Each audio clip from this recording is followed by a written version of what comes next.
फिन आगानसे जौगानायनि बिथिङाव हरिसिंगा ओनसोलनि जारिमिनारि मैखोम बर' सुबुं थानाय हग'मा गामिया। बे गामियावनो जोनोम लाना 1972 मायथाइनिफ्रायनो फुटबल गेलेनायाव मुखुब जादोंमोन कामेश्वर बसुमतारिया। गामिनि लामाया हान्थामेला बिथिङाव मोजां नङामोनब्लाबो बेखौ नेवसिना गावनि गोब्राब नाजानायनि गेजेरजों गुवाहाटी महाराणा क्लाबखौ 1970 निफ्राय 1990 सिम केप्टेन महरै दैदेनदोंमोन फुटबलार कामेश्वर बसुमतारिया।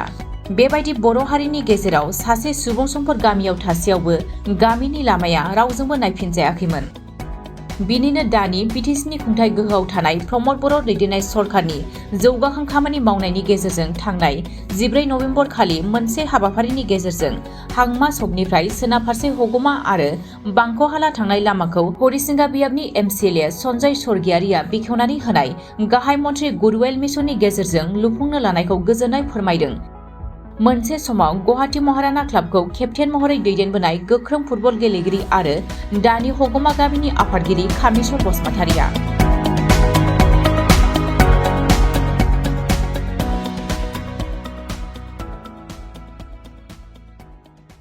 गिबियावनो आंनि गोसो गोरबोनिफ्राय मिडियानिसिम आं धन्यबाद जासिहरनाय थाबाय।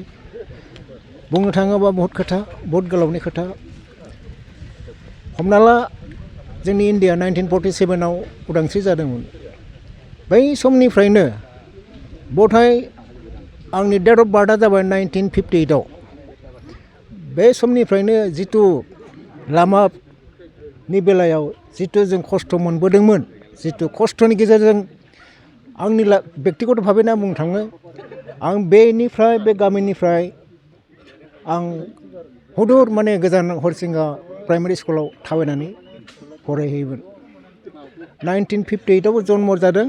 खमसे खम आं 1960 सोआव आं प्राइमारिखौ बारग'नानै 1970-71 आं षष्ठ प्राइमारि स्कुलाव क्लास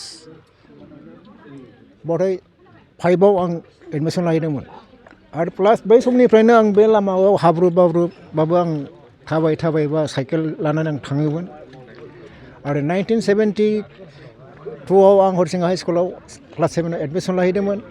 बै समनिफ्रायनो आंहा फुटबल गेलेनायनि प्रति मोनसे माबा दंमोन। बे समनिफ्राय 1972 निफ्रायनो आं आसाम स्कुल देवखन ट्रायेलाव आं मोनदोंमोन। बै समनिफ्रायनो आं मेजर गेम गेलेनो थाखाय आं मोनसे खाबु मोनदोंमोन। आरो बे लामा सामानि बेलायाव जेनाखि आं खस्थ' खालामनानै फैदोंमोन। हमना ला जोंनि बे लान्दासुरि रेभिनिउआ, जोंनि बे हग'मा, आंनि न'आनो उदालगुरि कनस्टिटिउन्सिनि लास्ट न'। बेथिं खोलाबा कालाइगाव समस्ति, बेथिं दैबारबा पानेरि समस्ति। आं बे बुंनो थाङोबा आं श्रीलंकानिफ्राय थांनानै हरिसिंगा फिल्डआव आं प्रेक्टिस खालामहैयोमोन। आं अनेक खस्थ'जों बिदि फुटबलनि खेलानि आयदाफारियाव आं खालामनानै थाङै आं सानसे समाव बे गामिनिफ्राय गोदोसोनाय गामिनिफ्राय थांनानै आं गुवाहाटीयाव मोनसे बिराद गिदिर सिटियाव आं फुटबल गेलेनो थाखाय खाबु मोनदोंमोन। आरो जाय क्लाबखौ आं गिखांदोंमोन, महाराणा क्लाबखौ आं नायदोंमोन, गिदोंमोन खोनानानैनो, खिन्थु बे क्लाबाव आं थांनानै बै समाव आं उथ्रिनानै थांनानै प्रेक्टिस खालामनानै आं नाजानायनि सायाव आं महाराणा क्लाबाव आं केप्टेनशिपबो आं खालामनो मोन्दोंमोन। 1977 निफ्राय आप टु 1990 सिम गुवाहाटी महाराणा क्लाबावनो गेलेयोमोन। आं जिथु गेलेदों, जिथु मेजर गेम गेलेदों आसामनि जानानै सेभेन स्टेट इउनिभार्सिटि प्लास नेसनेल गेम, आं गासिबो गुवाहाटी डिस्ट्रिक्ट जानानै आं सेलेक्सन जानानै आं उथ्रिदोंमोन। नैबे लामाया जानायजों साफ्रोमबो रायजोनि मदद जासिगोन। बे दा आं होनबाबो रावनिफ्रायबो आं उद्दिपना मोनाखैमोन। आंनि बे मा होनना बुङो बेखौ हारसानि एকক प्रसेसटाजों आं नाजानानै आं बेसेबांखिनि दावबायलांदोंमोन। आरो खिन्थु बेसेबां खस्थ'नि गेजेरजों थांदोंमोन बेखौ दा आंहा गोसोआव दं। आरो दिनै बे लामाया सुस्रांजानायनि लामायाव बे लामाया दिनै सुस्रांबाय, मोजांनि खोथा। आं आसा खालामदों जिहेतु पार्टिया सरकाराथ' बिदिनो सोलाय सोल' जाखायो। जिहेतु सरकारा दा बे लामाफारिखौ मावनो थाखाय बिबान मोनदों। आं बिथांमोननि दैदेनगिरिफोरनि सायाव आंनि गोसो गोरबोनिफ्राय आं साबायखर जासिहरनाय थादों गामि आफादनि जानानै, जाहाथे खामानिफ्रा मोजां जायो, मोजां जोंनि इयुननि जेनेरेसननि मानसिफ्रा जाहाथे थांनाय फैनाय जान बाहननि थाखाय मोनसे सुबिदाखौ मोजाङै भाबै मावनानै जाहाथे होलांगोन, आं बेखौनो कामना खालामदों। आरो